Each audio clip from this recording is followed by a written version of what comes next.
You don't choose the house on Marrow Lane. The house chooses you.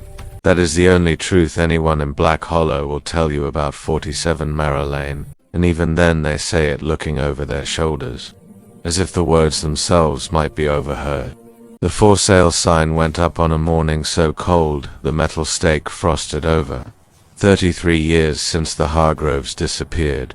33 years since the police photographs showed plates of lasagna cooling on the table, taps running and one small red shoe lying on its side at the foot of the stairs like it had been kicked off mid-run. Every realtor who ever listed the place quit within a week. Every buyer who crossed the threshold left shaking, muttering about pressure behind the eyes, about the sudden taste of pennies on the tongue. You were 28, broke, and too stubborn to be afraid. $60,000 for a painted lady with gingerbread trim and stained glass that bled color across the floors at sunset. Denise from Black Hollow Realty kept licking her lips while you signed, her pen scratching like a trapped insect.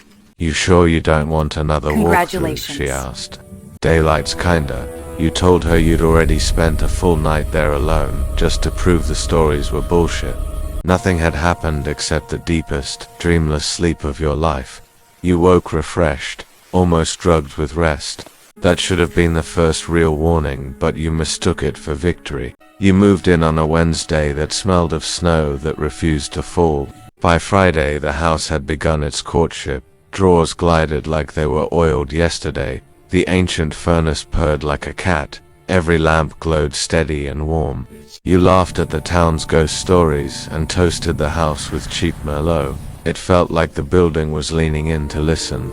That night you fell asleep to the faint sound of a lullaby you almost recognized, coming from somewhere below the floorboards. You woke at 2:17 a.m. to the mattress sinking at the foot of the bed. Slow and deliberate, the way a person sits when they don't want to wake someone. Spring sighed. The room was black, but you felt the shape of the depression perfectly, as though an invisible child had curled there to watch you sleep. You held your breath until your lungs burned. After 2 full minutes the weight lifted, soundlessly. When you turned on the light, the bedspread was smooth, but the indent remained, slowly rising like dough. The second night the weight returned, heavier, and brought breathing with it, shallow, excited huffs against the nape of your neck. Warm, wet, you bolted upright and screamed into empty air. Nothing was there, nothing you could see. You slept on the couch with every light blazing. At 3:33 a.m. the bulbs dimmed in unison, like something huge had inhaled. Then they fled white-hot and burst, one by one, showering the room with glass that somehow never touched you. Saturday you bought carbon monoxide detectors, sage, a crucifix you didn't believe in, anything the internet suggested. The detectors stayed green. The sage caught fire the moment you lit it and burned down to your fingers without smoke. The crucifix melted in your palm like wax. That afternoon, in the foyer closet, you found your name carved into the inside of the door in frantic, child-high letters. The cuts were fresh, pale wood curled away like fingernails. You sanded until your shoulder screamed, then painted the door with 3 thick coats of ivory. You never opened that closet again, but sometimes, passing by, you heard soft knocking from the inside, patient as a heartbeat. Sunday the footsteps began. They were barefoot, light, the pace of a child pretending to be a monster. Back and forth across the upstairs hall, pausing outside the master bedroom as though listening for your breathing to change. You charged upstairs with a kitchen knife and found every room empty, every closet bare, every corner cold. When you came down, your laptop had opened itself to the 1992 police report. Emily Ruth Hargrove, age 8, cause of death, exsanguination, multiple sharp force injuries, instrument unknown, body recovered, partial, next of kin notified, your full name typed in red. Blinking like a cursor, you unplugged the laptop. It kept running. You smashed it against the counter until the screen went black and bleeding. Pieces of it rearranged themselves on the table overnight into a single word made of circuit board shards. Mine. Monday, the town disappeared. You noticed it at noon. No cars on Marrow Lane, no dogs barking, No smoke from chimneys. Black Hollow had simply gone quiet, as if someone hit mute on the world outside your windows. The sky lowered until the house felt like the only real thing left. At 3:12 p.m. the doorbell rang 3 times. Slow. On the mat lay a plain manila envelope.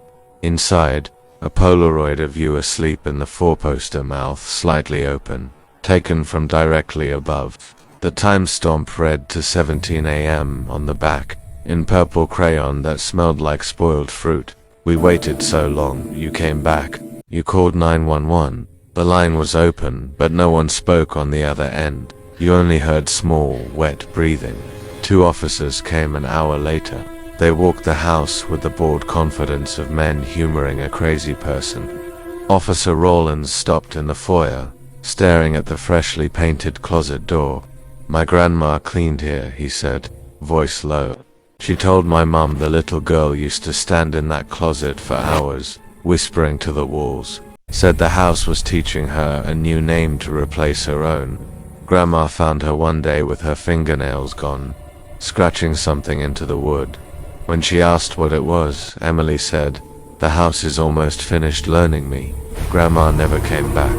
You asked what happened to Emily's body. Roland swallowed. "They found her arms in the attic. Nothing else. That night you tried to leave. You made it as far as the porch steps before the air turned solid. Something cold and invisible shoved you backward, hard enough to bruise ribs. The front door slammed. The deadbolt turned by itself with a soft, satisfied click. Your key snapped off in the lock like it had been waiting for the attempt. You spent the night in your car, engine running, heater on full, exhaust cold blue in the garage security light. You woke inside the locked garage, ignition cold, battery dead. A new Polaroid lay on the dashboard. You asleep, drooling on the steering wheel, taken through the driver's side window from inches away. On the back, silly doors remember who they belong to. Tuesday the water turned pink, not tinted pink like watered blood, thick, with a skin that trembled when you held the glass to the light. It tasted of copper and birthday cake. You drank anyway. Your throat was raw from screaming. Every mirror in the house began lagging. Your reflection hesitated, smiled when you didn't, lifted a hand a full second too late. In the master bathroom, you watched it mouthwards you couldn't hear. When you stepped closer, it pressed its palms to the inside of the glass and left bloody child-sized prints. Wednesday, you found the basement door. It hadn't been there Tuesday, you would swear to it.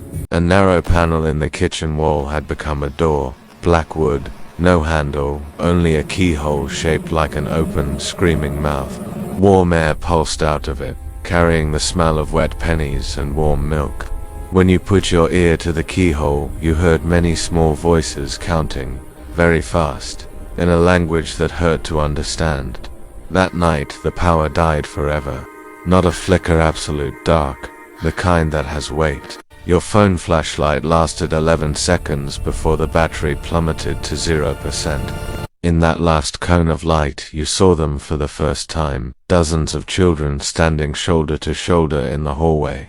Pale as fish bellies, eyes solid black, mouths open far too wide. They wore old-fashioned nightgowns, crusted dark. The nearest one, a girl with tangled brown hair and a torn collar, raised a finger to her lips. The house is listening. The darkness swallowed you. They touched you everywhere at once, cold fingers, in your hair, your mouth, under your clothes, counting ribs like piano keys. You felt them crawl inside your ears, nestle behind your eyes. They tasted your name on their tongues and giggled because it fit perfectly now. When your phone somehow flared back to life on the floor, the camera was open, recording video. The screen showed the kitchen ceiling covered edge to edge with names, hundreds, thousands carved so deep the lath showed through like bone. Fresh blood dripped from the newest, biggest letters. Your full name, 6 feet tall, still bleeding.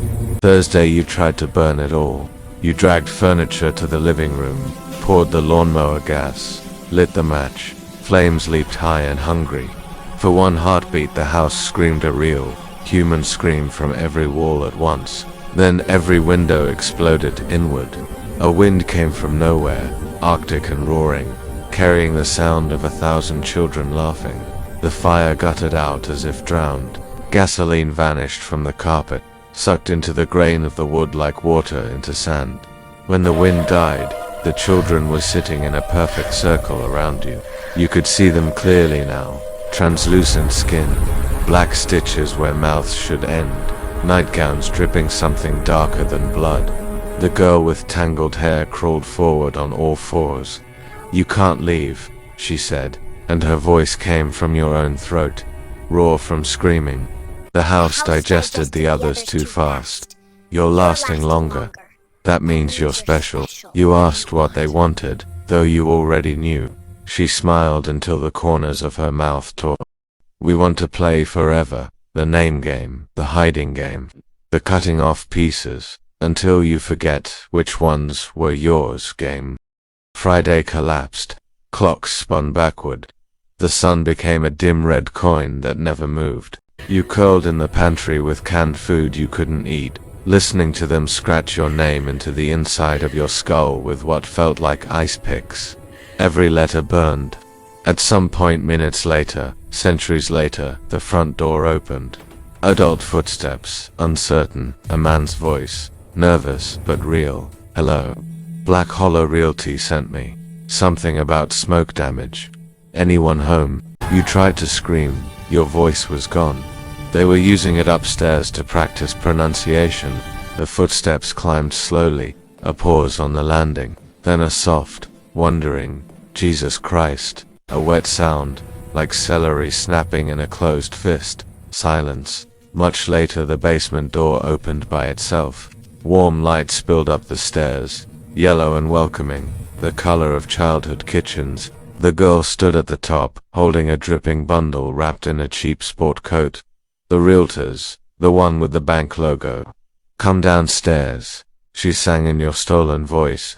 "It's time to hide where the house can't see."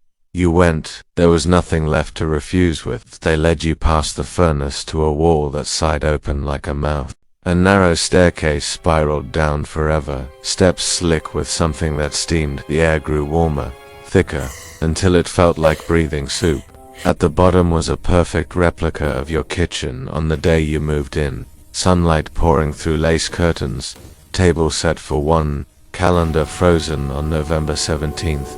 A plate waited, heaped with something pink and quivering. The children sat you down.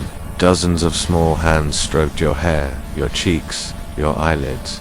"Eat," they whispered, all of them inside your mouth at once. "You've been gone so long." You ate. It tasted like coming home. When the plate was clean, they smiled with your face, every one of them wearing it now, and spoke in perfect unison. "Welcome back, Emily. We've been waiting 33 years for you to remember your name." Somewhere far above, in a world that no longer concerned you, the for sale sign on Marrow Lane snapped in a wind that blew from inside the house, and the letters rearranged themselves in the frost on the porch window. Sold. Thanks for watching. If there is anything you would like to see, leave it in the comments. I'll see you next time.